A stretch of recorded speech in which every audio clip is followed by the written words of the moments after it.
les moustaches. Je suis en retard, en retard, en retard. Joyeuse Saint-Valentin? Oui, je sais, je suis à la bourre. Je sais.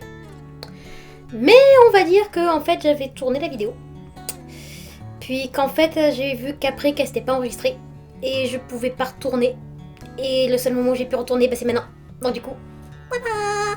Et comme Steven m'a affiché en disant allez voir ces réponses là-haut, et bah du coup voilà, j'ai pas eu le choix, je devais retourner. Donc du coup, même si c'est avec 2 semaines je crois, un truc comme ça, même si c'est 2 semaines environ après la Saint-Valentin, voici le Valentine's Book Tag.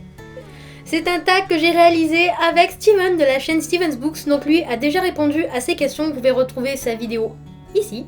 Si j'arrive à faire ce que je veux au montage, franchement je m'appelle madame. Et on va passer de suite aux questions. Histoire de pas perdre un petit peu plus de temps parce que c'est déjà fait. Question numéro 1, êtes-vous du genre à avoir des book boyfriends? Alors oui, voilà, je suis quelqu'un qui tombe pas facilement amoureuse, faut le dire ce qui est, mais au niveau des personnages de romans, alors là c'est open bar, vas-y. Donc comme vous êtes des petits curieux là, vous là-bas, derrière votre écran, je vais vous citer, je pense, mes 2 plus grands coups de cœur pour un personnage masculin. 3 même, 3e, même si je sens que je vais me faire complètement lyncher pour le 3e. Pour le premier, il s'agit de Damon Salvatore de la saga Vampire Diaries, dont le nom de l'auteur m'échappe complètement à l'heure qu'il est, je vous le mettrai quelque part par là.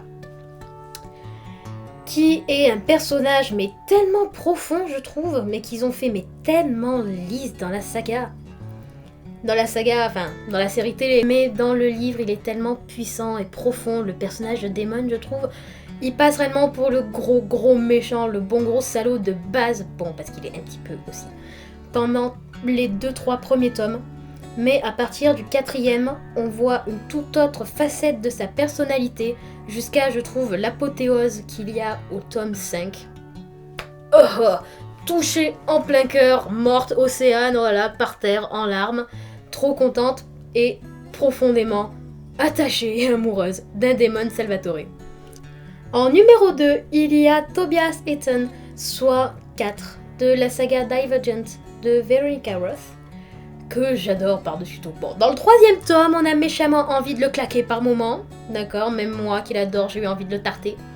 Mais dans le tome 1, il est tellement bien, bon sang de Dieu.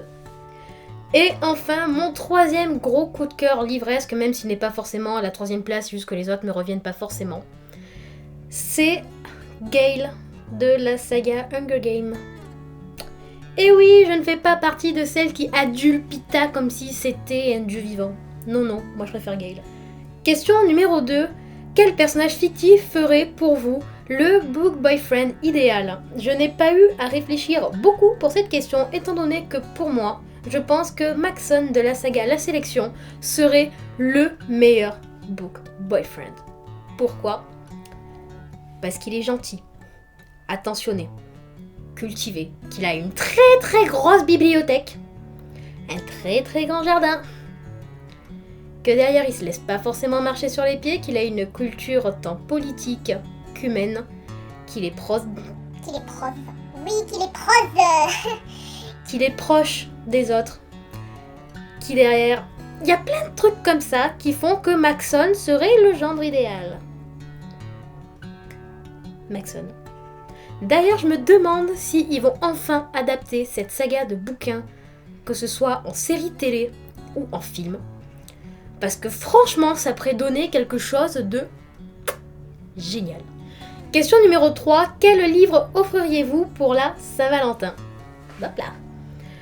Alors, il y en a beaucoup qui vont certainement conseiller des romances de base, du genre du Jojo Moyes, enfin je dis ça mais je n'en ai jamais lu. Des petits trucs comme ça.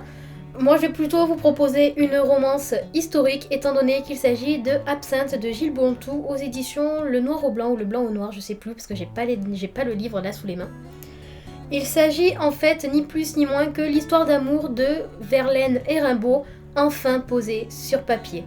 Et ce livre est tellement bien, tellement profond, tellement poignant, c'est tellement bien. Réellement, il mériterait à être bien plus connu et surtout à être reconnu car il y a oui une bonne différence. Je vous le conseille réellement, tant à offrir pour la Saint-Valentin que pour se l'offrir pour soi-même. Voilà, je fais partie de celles qui s'auto-fait des cadeaux.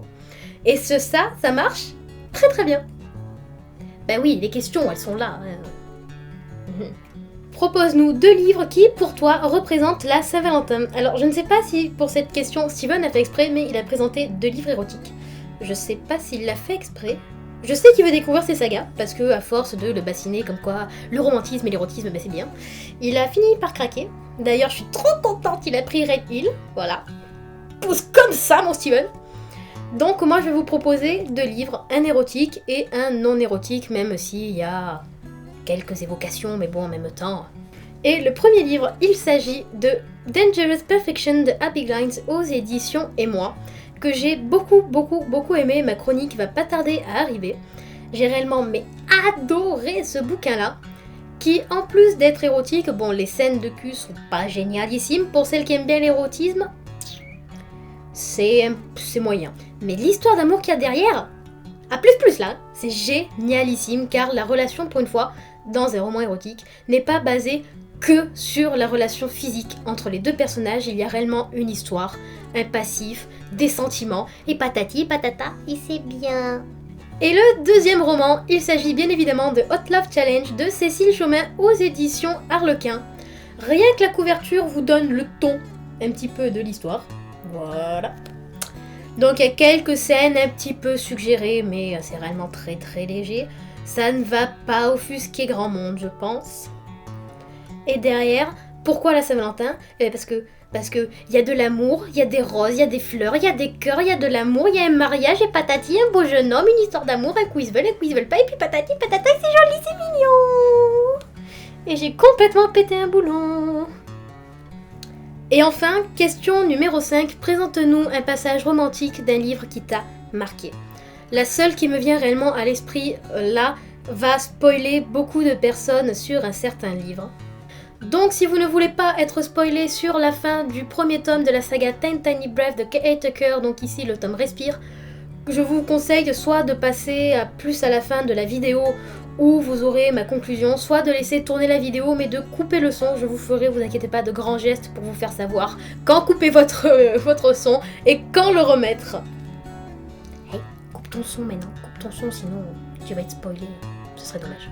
Donc à la fin de ce tome-ci, au moment où Cassé est déjà interné entre d'énormes guillemets dans la clinique où un docteur va l'aider à passer au travers, à passer au-dessus de son stress post-traumatique, j'ai réussi à le dire, grand exploit. Il y a un certain moment où elle va devoir entrer dans une pièce en fait et faire face à une autre, mais avec, comme dans les chambres d'interrogatoire, dans les salles d'interrogatoire, avec une fenêtre à double teinte. Donc où elle va pouvoir voir la personne qu'il y a dans la pièce en face, mais où la personne dans la pièce en face ne va pas pouvoir la voir. J'espère que je suis assez claire.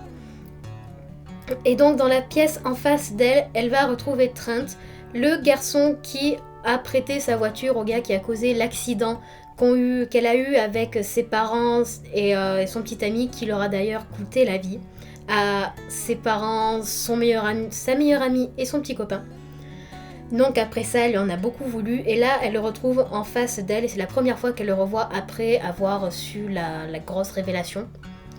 Et dans cette scène-là, Trent va lui expliquer pourquoi il l'a fait, et comme quoi, derrière il regrette parce qu'il se rend compte maintenant que c'était vraiment pas la solution, c'était pas en la faisant tomber amoureuse de lui qu'il allait réussir à se faire pardonner.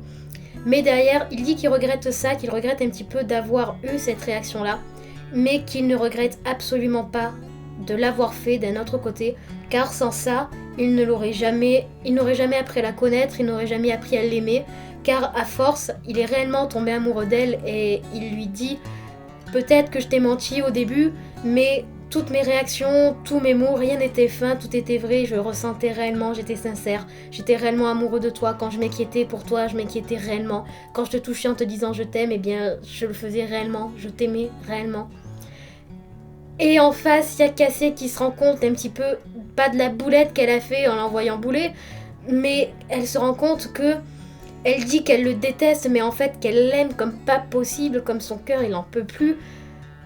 Et forcément, ben moi ça m'a beaucoup touchée parce que derrière elle est en larmes parce qu'elle se rend compte qu'elle a peut-être perdu le seul homme qu'elle aimera jamais.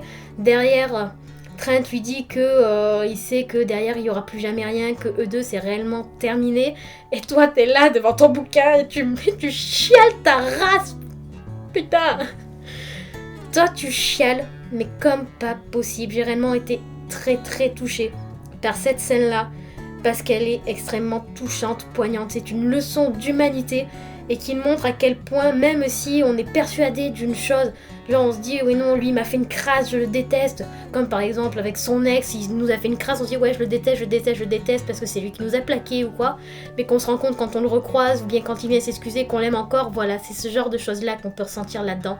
Et j'étais extrêmement touchée. Je l'ai trouvé très romantique car là c'était réellement les deux personnages tant Cassie que Trent ont su mettre leur orgueil et leur honneur sur le bas-côté pour laisser parler leurs sentiments.